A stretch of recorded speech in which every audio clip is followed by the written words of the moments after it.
Okay, so today we're going to do the graham cracker plate tectonics lab, and to start we're going to read the background information. The theory of plate tectonics states that the crust of Earth is composed of 7 major plates and numerous smaller plates. These plates ride on the hot plastic upper mantle called the asthenosphere. This theory also states that most of these plates are in motion, creating a variety of interactions at the plate boundaries.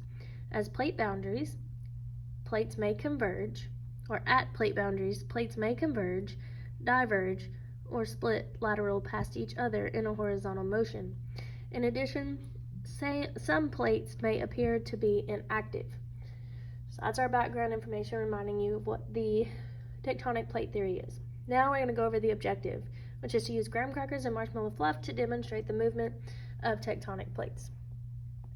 Okay, so I have already gotten the materials together, which were plate, marshmallow fluff, and graham crackers. But we're going to run through the steps, and I'm going to go through and also answer the questions with you while I am recording this video.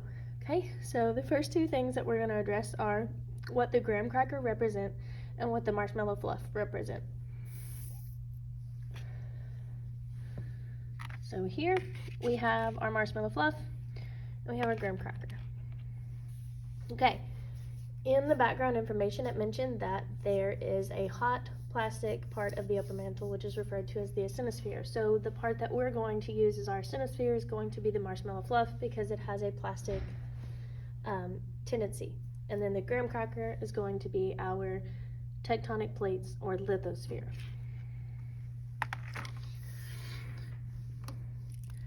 So for your what does the graham cracker represent, you're going to put the tectonic plates.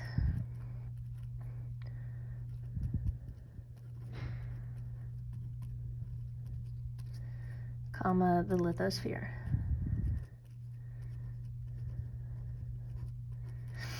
And then what does the marshmallow fluff represent? Again, it's going to be that plastic part of the mantle, so it's going to be the asthenosphere.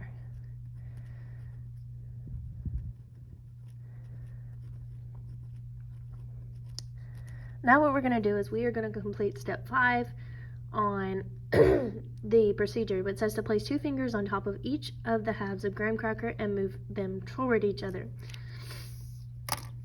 Okay, so we have our asthenosphere, we have our graham crackers. We're going to break our graham crackers in half. And then we're going to place them on to our marshmallow fluff. And then we are going to take 2 fingers on each side and we are going to push them together.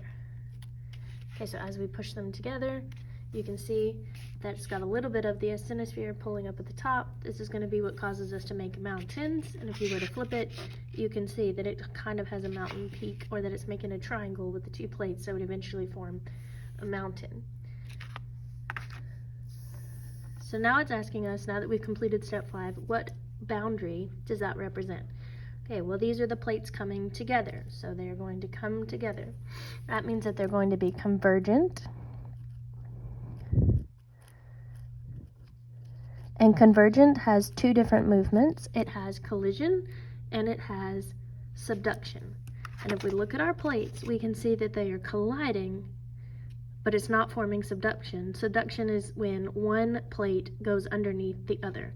So this is going to be a convergent collision boundary.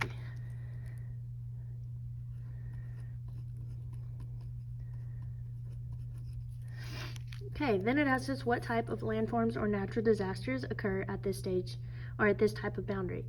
So here, we've already discussed that it looks like it's building mountains. Well, that is what a convergent collision boundary is going to do, is create mountains.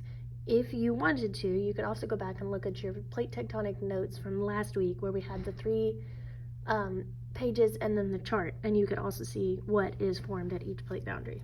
So for this one, convergent collision is going to be mountains. We also talked about the 2 different characteristics that set apart a young mountain from an old mountain.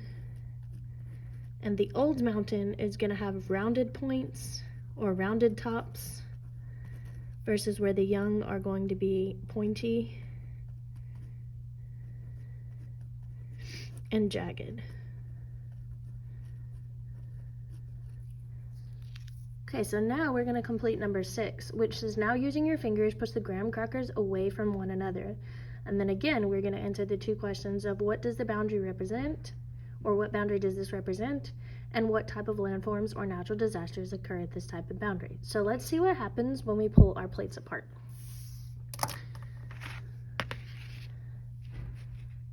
So we're pulling our plates apart. And you can see, get a little closer, you can see that it's kind of started to cause, you know, a rift shape or kind of a hole there. So this type of boundary is going to be when they pull apart, which is going to be a divergent boundary.